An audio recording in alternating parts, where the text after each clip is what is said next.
Chers amis, bonjour. Nous nous retrouvons dans cette émission Info pour tous et nous rappelons qu'au cours de cette émission, nous revisitons certains sujets qui font l'actualité à la lumière de la Bible. Et pour ce faire, notre invité est le pasteur Moshe. Pasteur Moshe, bonsoir. Bonsoir. Comment allez-vous, pasteur Moshe? Très bien par la grâce de Dieu. Pasteur Moshe, le 31 juillet dernier, il y a quelques jours, nous avons appris euh, qu'Israël a frappé une maison à Téhéran qui abritait Ismaël Haniyeh, qui est l'un des grands dirigeants du Hamas. Et Israël, à côté de ça, a reconnu avoir tué deux autres grands dignitaires. Est-ce que la mission est accomplie finalement, puisque c'était ça l'objectif de Tsahal, de couper la tête du Hamas? Non, le vrai objectif dans cette affaire, c'est créer des conditions pour une guerre mondiale. Euh, Est-ce que Netanyahou aujourd'hui, qui est plus ou moins, puisque on ne le voit pas toujours dans les médias, mais il est contesté dans son propre pays, est-ce que pour lui, c'est pas aussi une manière de se porter caution en disant que finalement, j'arrive à obtenir la tête de certains dirigeants du Hamas qui pourraient oui, mais contrebalancer? ça, c'est secondaire. C'est plus maintenir le pays dans un état de guerre. Qui tue Ismaël Haniyeh, ça ne va pas changer la détermination des gens qui veulent sa destitution. C'est des gens intelligents, c'est des gens qui comprennent les choses. Ils ne le destituent pas parce qu'ils accusent de ne pas tuer les gens du Hamas. Non, c'est pour d'autres raisons. Ces raisons-là demeurent. Mais en réalité, lui, il veut maintenir Israël en guerre pour rester au pouvoir. Parce que tant qu'il y a la guerre, on peut maintenir un état d'exception. Le président a les pleins pouvoirs. Et il n'y a pas que ça. Netanyahou est utilisé par les gens du nouvel ordre mondial pour créer une guerre mondiale. Mais créer une guerre mondiale, une guerre généralisée, ça irait contre leurs propres objectifs. Non, leur objectif a toujours été l'objectif de la franc-maçonnerie, c'est Ordo ab chaos. Donc on met d'abord du chaos, ensuite on installe de l'ordre. Un ordre selon ce que nous avons planifié. C'est ça leur façon de faire. Ils créent des guerres pour imposer un ordre après. Pasteur Moshe, nous avons entendu des révélations d'un chanteur français, Gims, qui dit avoir été approché par Bill Gates via Oui. sa fondation pour être une sorte d'égérie, d'ambassadeur pour une grande campagne de vaccination en RDC contre la poliomyélite, qui est un fléau qui frappe beaucoup en RDC, et surtout dans les pays pauvres. Donc, qu'est-ce que vous pouvez dire de cette volonté de Bill Gates? Jésus aurait fait la même chose, d'aider les plus pauvres. Oh oui, mais non, mais déjà, c'est faux de dire que ça frappe beaucoup de gens en RDC. Il y a déjà des campagnes de vaccination qui existent déjà. Ce qui est plutôt vrai, c'est qu'à chaque fois que Bill Gates a été l'initiateur des campagnes d'évangélisation, ça a De produit vaccination. de vaccinations plutôt, ça a produit des morts et des infirmités chez les gens. Plutôt au Kenya, il y a un précédent au Kenya, il y a un procès contre lui en Inde. Toujours quand il soutient les campagnes d'évangélisation, de vaccination, il y a des contre-coups très durs. Donc nous pensons plutôt qu'ils veulent utiliser ces pays-là comme des terrains d'entraînement pour pouvoir agir sur le monde entier plus tard comme ils l'ont fait du temps du Covid. Et qu'est-ce que vous pouvez dire de la réaction de ce monsieur qui fait ces révélations, qui dit avoir refusé cette offre très onéreuse par ailleurs? Je pense qu'il a eu une réaction humaine à un moment donné, même si soi-même on est dans le mal, il y a des niveaux bon, que tout le monde n'atteint pas dans le mal. Je pense que lui s'est dit, mais non, je ne veux pas quand même sacrifier des milliers de personnes comme ça pour satisfaire mon envie de gagner de l'argent. Je pense qu'il a eu une bonne réaction. Pasteur Moshe, nous allons voir cette vidéo. Donc, c'est la tentative d'assassinat de l'ancien président, Donald Trump. Et ensuite, nous allons commenter ensemble.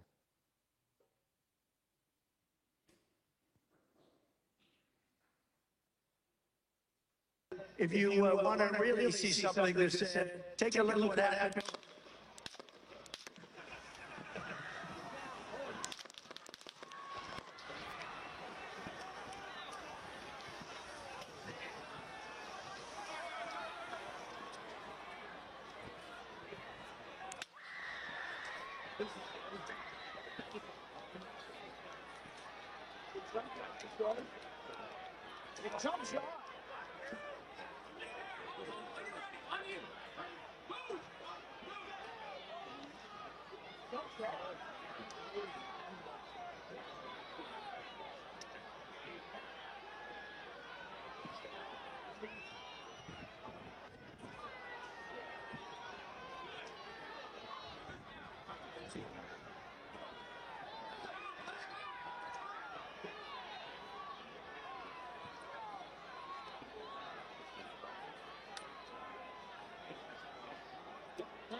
Pasteur Moshe, comme nous venons de le voir, c'est une image qui est tellement choquante que certains disent que c'est une scène qui a été jouée, c'est un montage. On fait un montage sur sa vie. Et la balle a quand même touché son oreille. Et la personne qui a tiré a été arrêtée. C'est quel montage comme ça?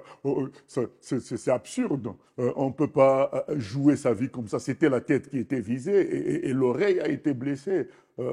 Je crois que les gens, ils sont contre Trump, les gens qui n'aiment pas la vérité, tout simplement. Donc, je veux prendre les choses à l'envers. Donc, vous pensez plutôt que ce sont les services secrets, l'État américain qui a laissé faire, puisque on dit que le tireur était à presque 150 mètres Et l'endroit où que il était. certaines personnes l'ont vu, ils ont prévenu les forces de sécurité qui n'ont rien fait. Voilà, il y a de forts soupçons que les services secrets américains sont derrière ce coup-là. Pensez-vous que l'auteur, qui est un jeune de 20 ans, ait agi tout seul, Thomas Crook? Impossible. Et c'est impossible d'arriver dans cet endroit qui est une zone de sécurité. Vous savez, c'est un endroit normalement censé être très protégé, là où il s'est mis. Donc, c'est qu'on l'a laissé faire. Mais qui aurait laissé faire? Qui aurait fait? C'est le complot, parce que les gens du nouvel ordre mondial ne veulent pas que Trump prenne le pouvoir, parce que s'il prend le pouvoir... Mais c'est qui? Ceux qui nous suivent ne comprennent pas, parce que c'est ce que vous dites.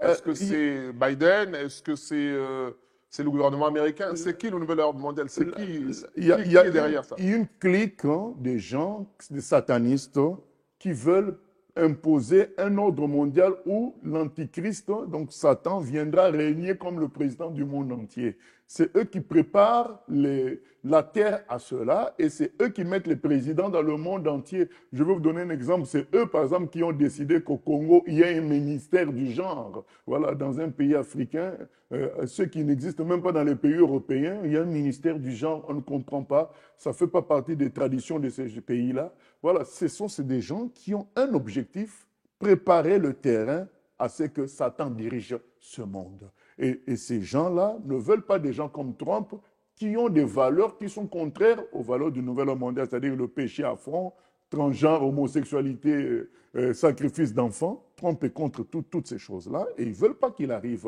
au pouvoir. Parce que Trump inspire aussi les gens à se battre. Vous voyez comment il a levé le poing. Il disait fight, fight. Donc il faut se battre. Il donne du courage aux gens à résister à ce nouvel ordre mondial. Et bien c'est pourquoi ils ne veulent pas qu'il prenne le pouvoir. Alors, une parenthèse, depuis ces événements, on a vu que, bien évidemment, Trump monte dans les sondages et côté démocrate, il y a eu aussi beaucoup de changements aussi. Est-ce que vous pensez qu'il y a un lien? Est-ce que ça serait Oui, il y a un lien. Qui a échoué et qui finalement rebat toutes les cartes au niveau... Effectivement, comme ça a échoué, donc ça impose que on cherche de l'autre côté comment inverser la tendance. Donc, mettre un candidat quand même qui puisse parler normalement, qui puisse se défendre. Parce que là, avant, il comptait que sur le fait que le peuple est devenu comme des vaches. Voilà. Et là, avec ce qui s'est passé, ça a fait ressortir une réalité, c'est qu'il y a un groupe caché, dangereux, qui ne veut pas de Trump. Donc, du coup, même les gens qui étaient neutres ont fait cause pour Donald Trump. Alors, il leur faut maintenant trouver quelqu'un qui puisse parler et convaincre les Américains du contraire, c'est-à-dire de ne pas voter Trump. Pasteur Moshe, nous passons à notre prochain point, c'est les Jeux Olympiques, donc qui ont été ouverts et dont la cérémonie a fait parler hein, dans le monde, ce qui a provoqué un véritable clivage puisque certains pays ont même décidé de ne pas diffuser certaines parties de cette cérémonie. Je vous invite à regarder cette vidéo du président de la République française qui qui prononce justement l'ouverture de ces Jeux Olympiques. Je proclame ouverts les Jeux de Paris, célébrant la 33e Olympiade des temps modernes. Pasteur Moshe, nous avons choisi cette vidéo. Alors, il y en aurait eu beaucoup hein, qu'on aurait pu commenter, mais nous avons choisi celle-là qui est quand même, qui résume un peu aussi l'état d'esprit. C'est que le président annonce cette ouverture, mais il est hué, il est sifflé. Voilà. Et il se retrouve finalement contraint d'écourter son allocution. De parler vite. Qu'est-ce que ça vous inspire, ça? Ça montre que le satanisme, le nouvel ordre mondial, c'est comme Goliath, ça vient toujours avec une grosse puissance pour s'imposer sur les gens qui ne veulent pas. Donc, Satan, lui, sa méthode d'agir, c'est s'imposer même quand on ne veut pas de lui. Alors que Dieu, lui, cherche un partenariat avec consentement. Mais Satan, lui, tu ne veux pas de lui, il veut quand même s'imposer sur toi. Le peuple l'a hué, mais il veut quand même s'imposer à travers ces jeux. Pasteur Moshe, nous avons vu à l'occasion de cette cérémonie une véritable propagande woke et grossière, même mettant en avant les transsexuels, les troubles. Donc 3 personnes qui s'isolent dans une pièce, laisser beaucoup d'allusions derrière. On a vu une personne prendre des enfants, partir avec eux, comme disparaître. Alors il y a beaucoup. Il y a quelqu'un qui a simulé aussi le meurtre d'un enfant. C'est ça. Voilà. Qu'est-ce que ça vous inspire? Quel est le lien? Quel lien faites-vous entre toutes ces allusions, ces messages qui sont bien sûr volontaires et le sport? Quel lien? Non, le sport ne sert que d'excuse. C'est un événement qui est regardé par tout le monde. Dans Apocalypse chapitre 13, il est dit que le diable, quand il imposera son règne sur terre, il y aura une image que toute la terre va adorer. Donc, ils doivent profiter de quelque chose que tout le monde regarde pour faire passer l'adoration satanique. C'est ça qui s'est passé. Les Jeux olympiques ne sont utilisés que comme support afin qu'un message satanique universel soit répandu. Donc, message concernant l'homosexualité, comment dire, le transhumanisme, le péché, le mal, le meurtre des enfants. Ben, ils ont fait passer leur message à travers ça. Certains voient en cette cérémonie le délitement moral de l'Occident. Qu'en pensez-vous, Pasteur Moshe? Il faut voir plus loin. Le délitement moral, ce n'est pas suffisant que de voir que ce niveau-là. Comment dire, tuer des enfants, c'est pas juste un délitement moral, c'est du satanisme, c'est de la méchanceté, c'est du culte à Moloch. L'Occident va servir de cheval du diable pour atteindre ses objectifs. Et il y a aussi une scène qui a beaucoup fait parler partout dans le monde, et même jusque dans le monde musulman, qui semble plus virulent même que certains chrétiens. Que celui qui se dit le représentant des chrétiens, monsieur François. C'est ça, on a vu Erdogan dire qu'il allait appeler le pape pour dire mais comment tu réagis pas? Tu restes silencieux. Qu'est-ce que tu fais? Alors, Thomas Joly et tous les autres organisateurs disent que c'est une scène qui représente une fête autour d'un dieu Olympe pour faire référence aux Jeux Olympiques et ça n'a rien à voir avec la scène de Jésus qui partage son dernier repas, qu'est-ce que ça vous inspire, vous? Et donc, Quelle lecture vous avez, vous? oui, mais le monde entier se serait trompé de faire le lien entre ça et le tableau de la scène. Non, c'est complètement faux. Voilà. Donc, il y a une volonté de se moquer de ce qui est lié à Dieu, à Jésus. C'est ça. L'ennemi du diable, c'est Jésus, puisque c'est lui le sauveur de l'humanité. C'est lui le Fils de Dieu. Le diable veut prendre la place de Dieu. Dieu dit, j'ai un héritier, et c'est mon propre fils, c'est moi-même, tu ne peux rien du tout. Donc l'ennemi du diable, c'est Jésus. C'est pourquoi il s'en prend en lui à travers ça. Pasteur Moshe, nous avons vu que Joe Biden, le président actuel des États-Unis, jette l'éponge. Enfin, on a envie de dire, puisqu'on a vu qu'il était très en difficulté, dernièrement, il a fait encore une sortie avec Zelensky, qu'il appelle Poutine. Zelensky, le pauvre, est sidéré. Il ne sait pas s'il doit rire ou pleurer.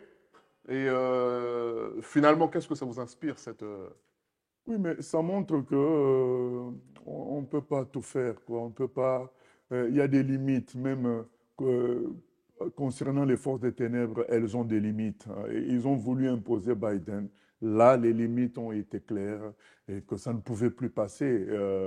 Et deuxièmement, ça nous montre que ce n'est pas facile partout. Même dans leur camp, ce n'est pas facile. Mais est-ce qu'on pourrait pas dire aussi, parce qu'on a vu tous les mensonges des médias mainstream qui nous disaient qu'il était en bonne qu'il est en santé. bonne santé, qu'il n'y a pas de difficulté. Eh bien, le complot a échoué. C'est ce que je dis. Même dans leur camp, ce n'est pas facile. Même ils semblent avoir tous les pouvoirs, ce n'est facile pour personne sur Terre. Voilà. Même pour eux aussi. Ils ont du boulot. Est-ce qu'on peut comprendre par là que Biden était le candidat choisi par un groupe de personnes, comme vous dites, le Nouvel Ordre mondial, pour les objectifs bien précis dans ce monde? Mais oui, comment dire? Moi, je ne peux pas dire que Biden a été forcément choisi comme étant le candidat. Mais comme je l'ai dit précédemment, ce n'est facile pour personne. C'est aussi des humains. Je crois que Biden, à cause de sa femme et certaines personnes, a refusé tout simplement de donner sa place à quelqu'un d'autre. Et comme ce n'est pas facile de lutter à ce niveau-là, et c'est lui qui est déjà en place, il est resté. Et donc là, ces derniers errements ont permis au camp qui s'opposait à lui dans le Parti démocrate à dire, mais non, là, on n'a pas le choix, il faut changer les choses. Mais ces gens-là, à travers la tentative d'assassinat de Trump, ces gens-là, à travers tout ce que Biden a mis en place, même l'ouverture des frontières américaines, ont une idée en tête, c'est un mélange de la population mondiale et une inversion de valeurs. C'est ça leur objectif, c'est pourquoi ils voulaient mettre Biden et continuer à diriger derrière lui. Et si ce n'est pas lui, c'est quelqu'un d'autre, et continuer toujours à diriger derrière cette personne-là. Pasteur Moshe, nous passons aux infos chrétiennes. Donc, nous allons reparler des Jeux olympiques. Alors, quel intérêt à s'en prendre à Jésus? Quel intérêt pour ces gens-là qui organisent ces choses à faire cette parodie, à se moquer? Est-ce que Jésus est gênant ou est-ce que c'est... Jésus est gênant puisque Jésus, c'est le chemin, la vérité et la vie. C'est lui qui ouvre les yeux de chaque humain sur la réalité du péché, du mal et du diable. Il est dit qu'il est la lumière du monde. Alors, eux, ils sont des forces des ténèbres. C'est pourquoi ils s'opposent à celui qui est la lumière du monde. Alors, je veux poser une question provocatrice, volontairement. Est-ce qu'ils ne s'en prennent pas aussi à ceux qui ne vont pas réagir? Parce que s'ils s'en prennent à l'islam, nous savons tous que le monde aurait été embrasé. Est-ce que ce n'est pas aussi une solution de facilité aussi de s'en prendre aux chrétiens? On a vu que le pape lui-même, qui est censé être un représentant d'une partie des chrétiens, les catholiques, soi-disant chrétiens, ne réagit pas. Est-ce que ces gens-là auraient eu le courage de s'en prendre aux musulmans, par exemple? Moi, je pense plus qu'ils se sont pris plutôt à leur ennemi réel, qui est Jésus. Voilà. Leur ennemi réel, c'est Jésus. Vous savez, il y a plein de choses on peut reprocher à Mohamed, par exemple, qu'il a commis. Mais à Jésus, on ne peut rien reprocher. C'est vraiment la présence divine, c'est vraiment la vérité. sans aucun péché, et du coup, il gêne vraiment le monde des ténèbres. Alors que, comme vous venez de le dire, s'en prendre à l'islam reviendra à un combat terrestre. S'en prendre à Jésus, c'est un combat dans les hautes sphères spirituelles. Est-ce que vous pensez que le wokisme est un danger pour le christianisme aujourd'hui? Un cheval de Troie que le diable utilise? Je pense qu'il est un cheval de Troie du côté des païens qui ne connaissent pas Dieu, qui voient le wokisme, c'est quoi? C'est la défense en apparence des minorités, la défense des Noirs, de ceci, de cela. Et ils en profitent pour mettre les transgenres dans les minorités, les homosexuels des minorités, tous ceux qui font de mauvaises choses, hein, moralement parlant, on met ça dans les minorités. En fait, c'est ça. Le cheval de Troie, c'est utiliser des luttes parfois bonnes par rapport à des vraies minorités qui souffrent injustement pour mettre les fausses minorités liées à la luxure, liées au péché. Voilà, c'est ça le côté cheval de Troie. Pasteur Moshe, vous avez entendu parler du concert d'un chantre chrétien au Congo, qui est pasteur aussi, parce que visiblement tous les pasteurs, là, tous les chantres sont devenus pasteurs. Donc il y a eu 9 morts qui ont été recensés et plusieurs blessés. Alors la question c'est, est-ce une frappe de Dieu ou un sacrifice humain? Bon, Sachant que ce chanteur-là, c'est comparé hein, grossièrement au chanteur du monde, puisque l'objectif c'était de remplir le stade. Je pense que c'est un sacrifice, démoniaque, mais c'est Dieu qui permet tout. Et Dieu permet pour que les yeux des uns des autres s'ouvrent. Et deuxièmement, Dieu permet aussi afin de montrer que le satanisme, c'est vraiment mauvais. Mais ce que vous dites, celui qui vous suit ne comprendra pas qu'une personne qui est partie de chez elle pour aller, entre guillemets, louer Dieu, trouve la mort.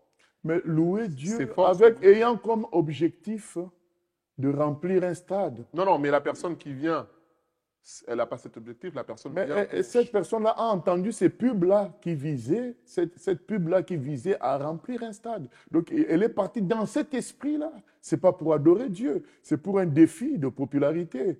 Et là, Dieu vous montre aux gens, mais regardez, ce que vous faites, ce que ça produit. Autrefois, quand il y avait un mort dans les choses de Dieu, comme par exemple lorsque dans Actes des Apôtres chapitre 20, Paul, pendant qu'il prêchait, il y a un enfant qui était au bord d'une fenêtre, il est tombé très bas et il en est mort. Mais Paul a prié pour lui avec les autres frères. Cet enfant est ressuscité. Mais si vraiment cette affaire-là était de Dieu, les 9 morts seraient revenus à la vie avec tout. Vous voyez les milliers de personnes qui adorent Dieu. Il y a quand même la grâce de Dieu sur place pour que ces gens-là ressuscitent. S'ils ne sont pas ressuscités, c'est Dieu qui désapprouve, qui montre que ce n'est pas à lui. Et tout simplement, ce sont des choses sataniques. Dieu montre que le satanisme, c'est mauvais, ça produit la mort. Pasteur Moshe, je vous laisse conclure au regard de tout ce que nous avons évoqué. La conclusion, c'est que vraiment, la fin du monde ne fait que se rapprocher. Parce que tout ce que fait Benjamin Netanyahou, Emmanuel Macron face à la Russie et consorts, mais tout ça, Jeux olympiques, c'est des choses qui n'existaient pas avant. Ce n'est pas les premiers Jeux olympiques, mais voilà, aujourd'hui, le satanisme est présenté clairement. Aujourd'hui, Netanyahou provoque, il veut attaquer le Liban, il veut attaquer partout. Voilà. Il y a même des gens à la télé israélienne qui disent on va attaquer tous ceux qui disent mort israélien partout dans le monde entier. Donc ils veulent une guerre mondiale. Voilà, c'est ça, c'est des gens qui sont des serviteurs du diable qui veulent une guerre mondiale pour pouvoir imposer leur ordre à eux. Parce que aussi, seule une guerre mondiale peut mettre à genoux la Russie. Sans la guerre mondiale, la Russie qui défend encore les valeurs, certaines valeurs chrétiennes, ne va pas céder. Donc, il faut une guerre mondiale qui fasse que la Russie aussi soit pliée, soit mise à genoux, pour pouvoir imposer l'Antichrist. Tout ça est clair. Les païens, tout le monde voit que nous sommes à la fin. Mais à partir de ce moment-là, il faut se poser la question, quel camp choisir? Non, il faut choisir le camp de Dieu. Il ne faut pas rester dans les commentaires, il ne faut pas rester dans les constats. Il faut choisir un camp, c'est le camp de Dieu, le camp de Jésus-Christ. Chers amis, c'est sur ces paroles que nous arrivons au terme de notre émission et nous vous disons à très bientôt.